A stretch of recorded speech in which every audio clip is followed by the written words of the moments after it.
नमस्कार दोस्तों, स्वागत है आपका फिर से मेरे चैनल की टीवी में।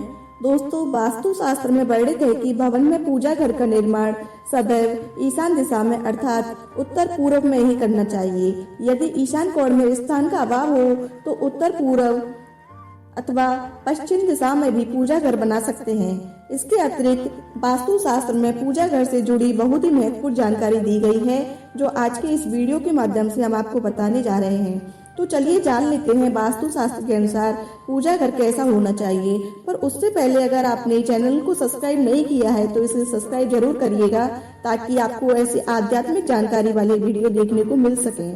साथ ही वीडियो को एक लाइक जरूर करें। पहली बात, पूजा घर कभी भी रसोई घर के साथ नहीं बनाना चाहिए। कुछ लोग रसोई घर में ही पूजा घर बना लेते हैं, जबकि यह उचित नहीं है। रसोई घर में प्रयोग में लाई जाने वाली वस्तुएं मिर्च मसाला, गैस, तेल, कांटा, चम्मच, नमक आदि मंगल की प्रत्येक वस्तुएं, मंगल का वास भी रसोई घर में होता है। उग्र होने के कारण मंगल आपके उग्र प्रभाव में वृद्धि करता है और पूजा करने वाले व्यक्ति की शांति और सात्विकता में कमी लाता है। हर तरह से घर में पूजा करने से आध्यात्मिक चेतना का विकास नहीं हो पाता है। दूसरी बात, पूजा गृह में कभी भी शयन कक्ष का निर्माण नहीं करना चाहिए। पूजा घर में कभी भी सोना नहीं चाहिए, क्योंकि शयन कक्ष के ऊपर शुक्र का शासन होता है, जो भौतिकवादी ग्रह है। इसके विपरीत पूजा घर बृहस्पति के आधिपत्य में आता है, जो कि सात्विक ग्रह है। ये सात्विक गुणों में वृद्धि करता है।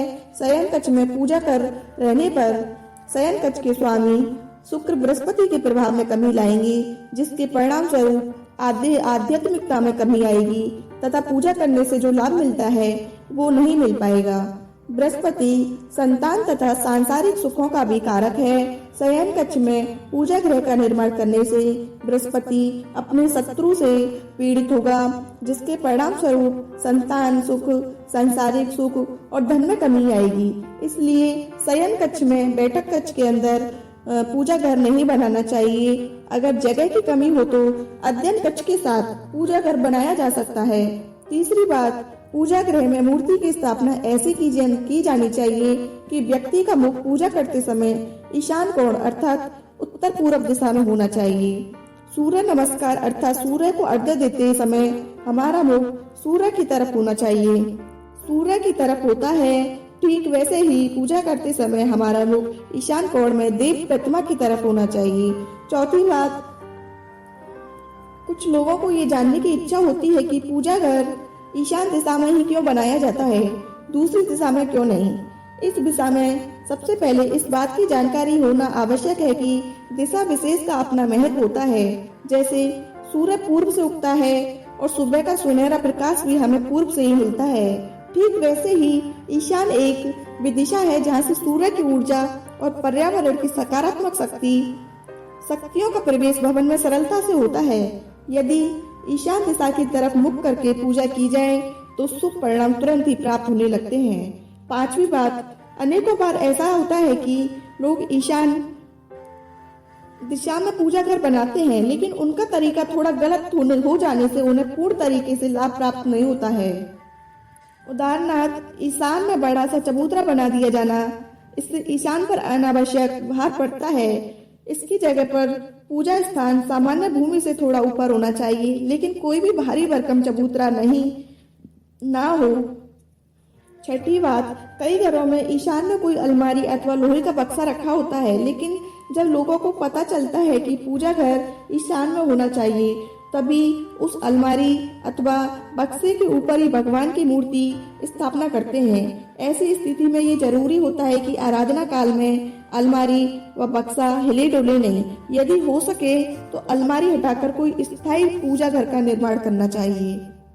सातवीं बात, पूजा घर में सदैव साफ सुथरी मूर्ति, यंत्र और तस्वीर रखनी चाहिए। मूर्तियों को सदैव धातु, पत्थर अथवा मिट्टी का होना चाहिए। मिट्टी की मूर्तियां शुभ होती हैं, परंतु अंदर से खोखली नहीं होनी चाहिए।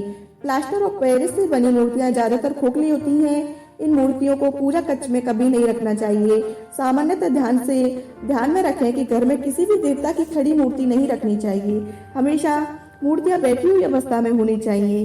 पूजा कक्ष में मूर्ति की आकृति 9 इंच से ज्यादा बड़ी नहीं होनी चाहिए। कहने का तात्पर्य है कि घर के पूजा घर में बड़ी मूर्ति या प्रतिमा नहीं रखनी चाहिए। 8वीं बात, पूजा घर में किसी प्राचीन मंदिर से लाई गई मूर्ति कभी नहीं रखनी चाहिए। अगर किसी भी प्रकार से जरा सी भी भगवान की प्रतिमा खंडित हो जाए तो वो चाहे कितनी भी बहुमूल्य क्यों ना हो, पूजा करने के योग्य नहीं होती है। तो ऐसी प्रतिमा को पवित्र जल में विधि विधान से विसर्जित कर देना चाहिए।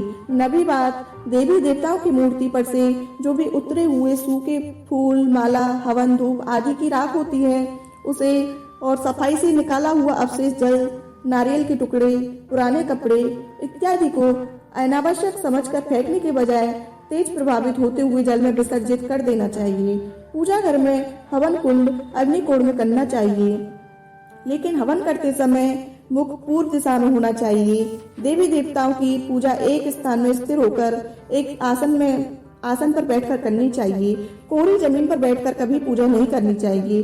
गृहस्थ को भी उनके आसन पर बैठकर पूजा करनी चाहिए। प्रत्येक पूजन कार्य में पंचदेव की पूजा सर्वप्रथम करनी चाहिए। ये पंचदेव हैं सूर्य, गणेश, दुर्गा, शिव और विष्णु पूजा। पूजा घर में ब्रह्मा, विष्णु, शिव, कार्तिकेय, सूर्य और इंद्र को इस प्रकार प्रतिष्ठित करना चाहिए कि आराधना करते समय मनुष्य का मुख पूर्व अथवा पश्चिम की तरफ होना चाहिए। कहने का तात्पर्य है कि इन सभी देवी देवताओं की स्थापना उचित दिशा पूर्व अथवा पश्चिम है। देवी देवताओं की प्रतिमा उत्तर दिशा वाली दीवार पर कभी नहीं लगानी चाहिए, अन्यथा वे दक्षिणाभिमुख हो जाएंगे। कुबेर का स्थान उत्तर दिशा है। लक्ष्मी उत्तर पूर्व दिशा में रहती है। सरस्वती पश्चिम दिशा में वास करती है। बैठकर ही लक्ष्मी पूजा करनी चाहिए। लक्ष्मी जी की पूजा सदैव पूर्व दिशा पश्चिम दिशा की तरफ मुख करके करनी चाहिए। लक्ष्मी जी की पूजा में बेल तथा कमल के पत्ते बहुत लाभकारी होते हैं। गणेश जी की स्थापना दक्षिण दिशा में करनी चाहिए, इससे उनकी दृष्टि उत्तर की ओर रहेगी। गणेश जी की स्थापना पश्चिम दिशा में कभी नहीं करनी चाहिए, क्योंकि गणेश जी मंगल के प्रति तथा पश्चिम दिशा के स्वामी शनि हैं। इस प्रकार मंगल और शनि एक साथ हो जाएंगे, जिसके कारण घर में परेशानी और मुसीबतें खड़ी हो जाएंगी। घर में जो भी देवी देवताओं की मूर्ति रखें उसकी प्राण प्रतिष्ठा कभी नहीं करनी चाहिए, और यदि घर में रखे देवी देवताओं की प्राण प्रतिष्ठा कर दी जाए तो नियमित रूप से शास्त्र अनुसार पूजा, भोग, संध्या, बंदन आदि करना अनिवार्य हो जाता है। घर में 2 शिवलिंग, 3 गणेश, 2 शंख, 2 सूर्य, 3 दुर्गा, 2 गोमती चक्र की कभी पूजा नहीं करनी चाहिए। पूजा घर में सदैव स्नान करके शुद्ध और पवित्र होकर ही प्रवेश करना चाहिए। रात के समय जो कपड़ा पहनकर सोएं या जो कपड़े पहनकर टॉयलेट जाएं, वह कपड़ा पहनकर पूजा घर में ना जाएं। साथ ही ऐसे कपड़ों को पहनकर देवी देवताओं की आराधना नहीं करनी चाहिए। पूजा कक्ष में 2 पल्लों के दरवाजे लगाने चाहिए और इन्हें पूजा कक्ष की अंदर की ओर खुलना चाहिए। पूजा आरंभ करने से पहले जल का कलश जरूर रखें और घी का दीपक जरूर जलाएं। दीपक को कभी भी कोरी जमीन पर ना रखें, इसे चावलों के ढेर पर ही रखना चाहिए। ये घर के मंदिर में सुबह और शाम दोनों समय दीपक जलाने से घर में सुख समृद्धि बनी रहती है। तो ये थी कुछ महत्वपूर्ण बातें जो वास्तु शास्त्र में है, पूजा घर के विषय में बताई हैं। अगर यह जानकारी आपको अच्छी लगी हो तो वीडियो को लाइक करें, कमेंट में जय महालक्ष्मी, जय श्री कृष्णा, हर हर महादेव अवश्य लिखें। साथ ही चैनल को जरूर सब्सक्राइब करें। धन्यवाद।